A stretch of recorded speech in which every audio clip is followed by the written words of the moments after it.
Okay. Shoot. Wait, pause it. Turn off. Nah. They're gonna see this shit. They're gonna see this fucking blooper. Conrad ain't ready. I'm trying to find when, what's the last talking point?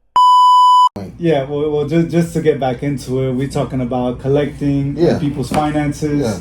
And I was in the middle of talking about how you as a photographer, if you don't, something that you can do to kind of like cycle through your collection so you're not holding on to it, so it's not taking up space if it's not something that you want, it's something you just want for a photo, is what you could do. You can take pictures of it and then either give it away or sell it. And I was talking about how that giving away aspect helps you build a community. It gives you a dollar amount without giving you an actual dollar. You get me? Yeah, it gives you value in a different way. No, I agree with that. I definitely I do that now. The attention is value. Yeah. Because whatever the thing is, or you drumming up conversations, you get follows or subscriptions or whatever. But I remember you said something about the start point and end point. You talking about having like a purpose for your collection. And I noticed that I start over so many times. But I noticed that every time I start over, it's another thing. It's something else. Yeah. And that's what keeps it fun. And but a lot of people that I've met, they've been in it for a very long time. Yeah. And it's kind of like a sense of duty at some point. And they tell themselves, "Oh well, this is worth a lot of money. This is," and it's like, okay, that's cool, but like, what does that mean? Really? Yeah, really. If you never sell it, then what is the value of that? Yeah. Thing? And at what point, is it? Are you doing it for the value, or are you doing it because it's something you enjoy? And that's the question that people have to ask themselves at the end of the day. Because if you're doing it for money, then kind of cycling through your collection. Yeah. It's like what you're saying. They're not. It's unrealized value. So it's worth $100, but what people and a lot of people who only collect don't understand is there's fees accrued. Are you gonna sell it yourself? Are you gonna ship it yourself? There's customers, there's people who don't want to give you full value, market value. Facts. Why would I give you full market value? You're not gonna get market value if you sell it on Mercari. I sell stuff on Mercari. If you sell stuff on eBay, all these platforms take fees. Fees is crazy, are you gonna do it through a consignment service, which is something what I consider what you do is like, hey, you facilitate the deal, you find the buyer and the seller, and you're kind of like that middleman. And you have your price that you charge for that. People don't realize that there's it's taxes, quote unquote taxes. You're getting taxed on what you make. So people get confused when they're like, oh, my collection's worth $5,000, $6,000, $7,000, and then they go try to sell it, and they get disappointed that they can't get those $6,000-$7,000 out of it. It's hard. It's difficult. There's not many people who are gonna pay you unless it's something like it's an item that's really desirable. People aren't gonna pay that amount because they rather just wait or put that money into something else where they feel like they'll get their money's worth. Yeah, it's a window, man. Like you can do anything, but if you're not jumping on selling while it's hot, it's gonna be very hard. You gotta slow dance with somebody to convince them that it's worth the money, and they gotta really be in the mood to buy it. And I was telling somebody, I was like, I don't like to just put product out and post it and say this is for sale.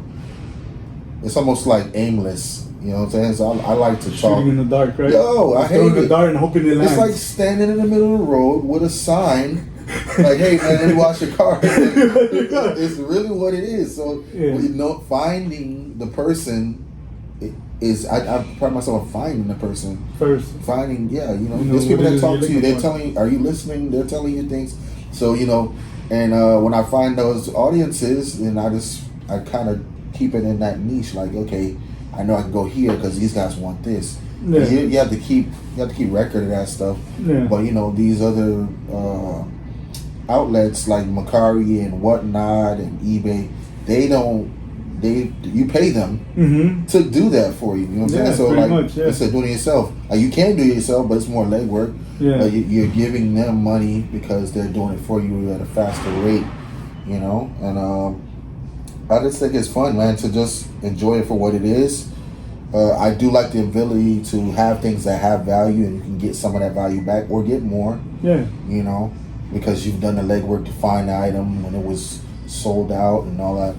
Or you're disciplined enough to hold it for years. The reason why Pokemon cards go so crazy is because you hold it recently the market's been crazy, but you hold it for 5 years, Mm-hmm. and now the only place they can get it from is the secondary market. You can't go to the store and buy this, you know? It's gone. It's no longer, to get it, you have to get it from another person. Yeah. So that's the question of supply and demand. What are you willing to pay for it? Yeah. What's it worth to you? Mm-hmm. And you were talking about and you kind of summarized it. I got to watch the last video of us talking, and you're summarizing it, you know, and we were talking about it afterwards, how pacing yourself. Yeah. Pacing yourself. People don't think about the pace of their collection, and I know when I first started collecting, that's not something that I thought about. I just thought about, hey, this came out, I gotta buy it. Facts. You know, and then 2-3 months later, oh, this came out, I gotta buy it. I gotta buy it. You know, and people don't realize, hey, you know, there's cycles in these markets, and that's what they are. They're markets. Sure. The value goes up and the value goes down. Yeah. So you're gonna pay an extra $100 because you want it now, because it just came out or it's about to come out. People do that. People will buy stuff because it's not released yet. It's not on the shelves yet. You can have it before everybody. You can say you had it before everybody. That's what they want. But what's the actual value in that? If you're, you know. Yeah. Other than you saying it, and it's okay if that's what you want, because that's what some people want, the exclusivity. Like, hey, sure, I got this and you don't. Yeah. And but what's waiting 2-3 extra months for it, and you're paying, you know, half the price you would if you were to buy it on pre-release. Mm-hmm. You know, instead of paying $300, you're paying $150. We recently interviewed somebody who's been in the game for 20 years. 20 years. That's 20 years. incredible. Yeah. Nuts. Yeah. Yo, and I'm like, yo, so what's that like, you know? And he was like, man, I was trying to be in this community and that community, and I found that I didn't have enough money to do this and that. He's like, I had to choose. Mm-hmm. And you know, and then he said that I said, what are 3 things that you choose not to do that keeps you able to purchase and collect and stuff like that? Mm-hmm. And he was like, absolutely, don't even go in the secondhand market. Oh, he just doesn't do it? Yeah, he said, if I'm not in by the time it comes out, I missed out. Yeah. So he's like, I know what I'm gonna pay. Mm-hmm. You know, and that's that. You know? And that's that patience factor. People have to learn how to be patient and understand that, you know, everything isn't for you. You have to decide, like, hey, if I miss the wave, I miss the wave. It's okay to go to the secondary market if that's what you want to do. Yeah. But I was talking about that. Somebody who watched the video, I was talking with him about that. How you might not have the budget to buy it this month, but you know, put away some money towards it 2-3 months, so that way that it's not such a big financial burden on you. And then it becomes this point of resentment because you know, it's taking away literally food from your mouth. Yeah, man. You know, but you know, nowadays, you know, you have places like a Brands Mart or a Costco or, you know, even Walmart, that they may be a little delayed in their shipments. Mm-hmm. And you have a chance, you know, but then that's when you see all the people going crazy, acting in an unreasonable manner. You know what I'm saying? Like just fighting each other. You know, buying pegs. You know, and you're like, man, look, it's not like, you know, you have to be this way. But I think that FOMO, people don't want to miss.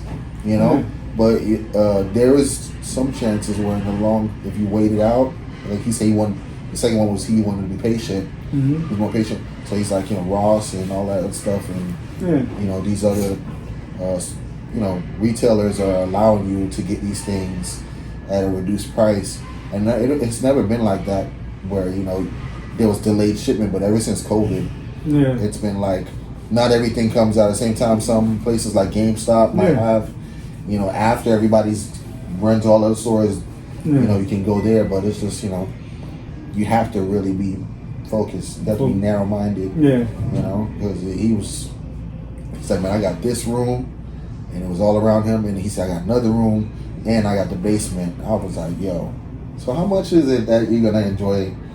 He's like, no, I just switch out. I take things from downstairs and I. It's like, how much do you really enjoy? He's like, yeah, well, I don't want to pay shipping costs, which is what he's talking about. I don't want to do the eBay thing. He's like, if you stay close to me, I'll go to a local show and we can do it there. Okay, I mean that's a good idea though. Local, so I mean, and I think that's good for people who have a certain amount of value in their collection. Mm-hmm. You know, is it worth the time? Because you're gonna take all this stuff. You're gonna pay to take all this stuff to a show. You're gonna move it. You're gonna take your time. Oh man! You know, if Set you're up going to another city, you got to pay for room and board. Mm-hmm. You got to pay for food. And there's not everybody who collects lives in a popular city. We live in Miami, but there's people who live in the middle of Michigan, nowhere. Yeah. You know, small town. How many people near them are gonna buy stuff at a reasonable price? Mm-hmm. So it's availability, it's time. You know, there's people you're gonna get lowballed if you take it to a show. Comic shops Are gonna. Yeah, you were telling me about that. That they run like pawn shops and pawn shops. I used to work at a pawn shop. Pawn shops, the most that they're allowed to give you is 50% because they're taking a risk because the thing about pawn shops and the way they operate, when they buy stuff, they can't sell it right away in case it's stolen. Oh. So they have to wait a certain amount of time period. If you sell it directly, they can give you a little bit more. And I'm just saying from my pawn shop experience, I don't know if this is how comic book shops run. This is how GameStop does it though. Mm-hmm. GameStop is run as a pawn shop, mm-hmm. and that's like their all the like little licensing and things that they got. But if they have to wait 30 days to make sure it's not stolen in case they come looking for it if it is stolen. Wow. And then if you pawn it, like, you know, take a loan out on it and plan to get it back, well, I have to wait 60 days for you not to pay it before I can sell it, which is even longer, and it's a risk. It's a huge risk on them, so I understand why they only give you 50%, because in 2 months the value of this might drop. Sure. Like 70%. Sure. And if I want to get rid of it, I have to lowball the market. I have to sell less than everybody else if I'm trying to get, because they have bills to pay. You know, they're not holding this collection in their homes. This is something that they gotta get rid of. But going to comic book stores, the good thing about that is that because you know that you can negotiate the price at what you're getting things for. Yes. You know, you don't always take it at face value. If that, you know, that's what you're willing to do, but you got to be willing to open your mouth and be like, hey, is that the final price? Just like if you're talking to somebody, like if you're selling something, I'm pretty sure people are there. Not some people would be like sold. You know, that's a great deal, but I'm pretty sure more times than none you get somebody saying like, hey, will you take $5 off of it? I get the guy that's like, hey, you want 65? I'm $7 short. I'm like, bro, you gotta cover this shipping. Oh, okay. Well, just take $30 and then I'll pay you the rest later. I'm like, no, bro. And that brings up something that I actually thought about earlier. Is as you were talking, people going into debt to build their collection, and that's like the worst thing because people don't realize the way that compound interest works. Well, if compound interest building wealth for you is so powerful, the opposite, it working against you, will eat you up. Yeah. Me by myself, and just to put this out there, if I had no debt, I would be making an extra $1,367. I did the math yesterday. $1,367 in all my credit cards and my loans and stuff. That's a lot of. That's monthly. Yeah. That's $12,000, $13,000, $14,000 a year. That extra that I could put towards something if I didn't have it. So me personally, I'm focusing on that, just bringing that down. I think about it as I pay off my debt, and I'm actually offloading some of my collection too to kind of take some of this, because I think about it. I'm buying my dollars back. Yeah. All the money I put towards my debt, I get that back in a monthly. I'm not paying as much interest. Mm-hmm. So I've kind of been thinking about that in terms of that, like, hey, what's this dollar worth to you? What is this $100, $300? You know, if I pay $300, pay this credit card off, it's an extra $50, $60 a month. Mm-hmm. You know, it might be $300 now, but over the span of a year, $60 will be $600. You know. Mm-hmm. Those whole little quad pay services, Zip and things like that. You know, back pre-COVID, I would use those to just finance things up front. Klarna. Yeah, Klarna and things like that. I know PayPal has theirs. You know, Afterpay, all these things. And we would buy stuff with that, and then we would sell it because we were over leveraged, Yeah. you know. And then we had money in this, we had money in that. So we would buy stuff, and we would quad pay it, sell it, and then just pay off the whole quad pay. But what people are doing now is that they're not using that to make money. So they're over leveraging themselves, and now they're feeling it, and now it feels like they have more bills because, hey, I got this cool collectible, but you know, what did I do to? You created to, space to make a return on investment, but you didn't. Yeah, Crazy. but not everybody's doing that. Some people are Yeah. just collectors. Some people aren't doing it to make money. Yeah. You know, like, so people have to think about that, and that's kind of the same thing like of having a credit card. You have a $2,400 Yeah. limit. You could go Yeah. spend those $2,400 very quickly It's on real. collecting. Yeah. Yeah. No, you said something that one day we was I forgot we was going somewhere, and you was like, you gotta be careful because sometimes you're borrowing from your tomorrow, Oh yeah, your future self. You're Future. borrowing from your future self. borrowing from your future self. And I was like, I heard it, I was like, yeah, that's it. It hit me. I was like, hit me a little later. I was like, yo, that's crazy. Yeah. How much am I doing that? Yeah. You know, and that not just with this, like, you know, I said something to the effect of like, some people are in this as a social construct, like they don't have friends, they don't have something, and hey, I got this thing, Yeah. so now people talk to me, you Yeah. know, and so now, and this is their vehicle to get people to get into the crowd, Yeah. and so it's not so much that they love the thing they're collecting, they love the idea that when I have it first, Mm-hmm.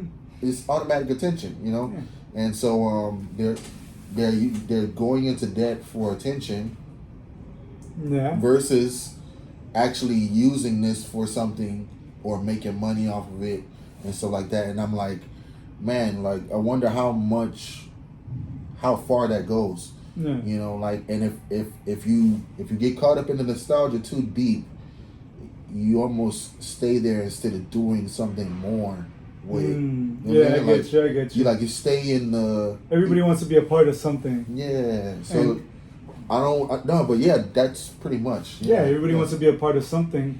And it's okay to collect just for collecting, but if you're hurting yourself at the end of the day, how healthy is that? That's like I brought it up last time, somebody who drinks, an alcoholic who drinks, me and you might be able to drink socially, but somebody else might not be able to handle that because it becomes something else. And people don't realize that that's what happens with collecting. Anything that gives you that little dopamine hit, that where it creates a chemical reaction. Hey, I got this dope collectible, can become addicting. Gambling, video games, and so you have to put it in that same category. And that's why you have to. And you summarized it perfectly. And I remember last video you said you have to think about it. And yeah, that's what setting a goal, budgeting, deciding, hey, whether this is worth it or not. Do I want to wait for it? Do I want to be gratified now? It's okay to want to be gratified now if you feel like you deserved it and you earned it, but if not, why? Just for the sake of it? Because you can, because it's within reach. Yeah. Sometimes people do it because of it, and I've been victim of putting myself in situations where I didn't have to go to the store. Yeah. I didn't have to go to the store where the thing was that everybody was talking about, but I go to the store, and now because of I think my perception of everybody else's desire of something, now when I go to the store, I want it. Yeah. But do I really want it? Because once I buy it and I go home and I sit there and it's sitting in the package, I'm like, yo, I didn't really want that. Why did I didn't really want that. I felt like that before too, where I bought certain things, and I'm going to the store and I'm not entirely sure if I want it. But then once you get there and everybody's hyped up, you feed into that energy, and then you feel hyped up, and then you're paying for it and you're good. And then once you get to the car, it wears off. You're like, did I even really want this? Yeah. And I talked about this before. It's kind of a double whammy when it's something that you don't like as much. It's not something that you love, and it's costing you money. It's like double pain. Oof. It's a double pain, and it's not just one thing. It's not just costing you money, something that you don't even enjoy as much, and now you have to sit on it, or now you have to sell. And that's where people put themselves in positions where they have to sell things for a loss, because they don't have the time to wait, because it's just costing them so much. And I believe, if there's a way out, get out of it as soon as you can. But Yeah. if you can buy things that you like and hold on to, and they hold value, Yeah. I feel like the great. double win. It's Yeah. a double win. You Yeah, got something you sweet love. spot. You got something you love, and now if you need to, you can get rid of it and you can make some money. And I feel like that's part of the collecting, culture. Like Yeah. buy things that you love and buy things that'll make you money, and you'll have that. Right there is what is called being abundant. Now you're doing something you love and you're getting something out of it. That's a double win. That's a win-win. You know, so yeah, I do feel like this whole collecting thing is like there's a flow to it. My experience. there has to be a flow. There's a flow. Like it's never like, okay, that's it. From 2017 to the end of time, this is my collection. Yeah. It's like no, like friggin' you change your mind like 1,000 times a day. Yeah. You know? So like, it's okay to change your mind. It's okay to switch it up. It's okay to sell and get it back. I can't even count on my hands and feet how many times I sold something and I really wanted it. I got it back. And Yeah. I sold it and got it back. I didn't go crazy to get it back, but it just came up. Yeah. And I'm like, oh, I really want it again. Because maybe the first time I didn't appreciate it. Yeah. Now I know how to appreciate it. Now I got it back again. And it's just, but it's constantly evolving is what I'm getting at. It's never like you're going to have these things forever. I don't think there's anything like that you should have in life that stays this form like all the time. And I just feel like your collection should evolve. Like you don't ever want to keep everything all these years. And why? Why? If you can turn it over and do something new. That's borderline hoarding. Are you hoarding your Yeah. collection? Or are you actually enjoying, appreciating You your gotta collection, enjoy it. letting Get it to the evolve? point. Let it evolve. Let it become something else. Yeah. It can't be the same. It's thing. scary though. Like and if I want to be frank, like there's a moment where you're in your head about it and you're like, I want to get rid of it, and then you get to your collection, you hold the thing and you're like, oh man, it took me so long to get this. you don't want to get rid of it, like because you're holding it. The sentimental thing kicks in, and then you say, nah, man, I'm just gonna do it. You do it, you make the sale, you feel great. You're like, oh shoot, this is a good idea. So now you got the money. Now you're like, okay, what do I do now? Yeah. It's always a hard one for me. Do I go right back in, or do I just take my time and think about it?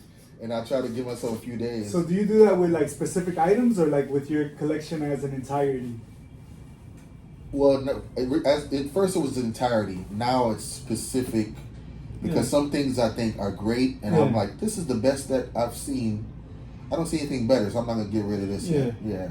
So like, I'll pick and choose. I'll do that to the point where I'm like, all right, for example, like I have a Luffy and a Zoro. Yeah. And I'll be like, all right, I have like 5 Zoros. I gotta get rid of. I gotta get rid of like 1 or 2. But then I'm like, yo, this one goes with the Luffy. Yeah. And then I'm like, okay, but this is so. So yeah, so you have to that is a little bit difficult. I can see that where there's times where you'll have something and just because it goes with something else, you don't want to get rid of it.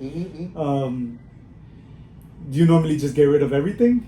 No, I'll well, in the beginning I used to get rid of everything. Yeah. But then I said, I'll keep one, the most iconic version of this guy right here. And then only way I get another one is if they drop another one, a better one, like, what I'm saying, than this guy. Yeah. And I'll start from this point. This is the beginning, and that's how I get myself to like dial it down. I don't want 12 Wolverines.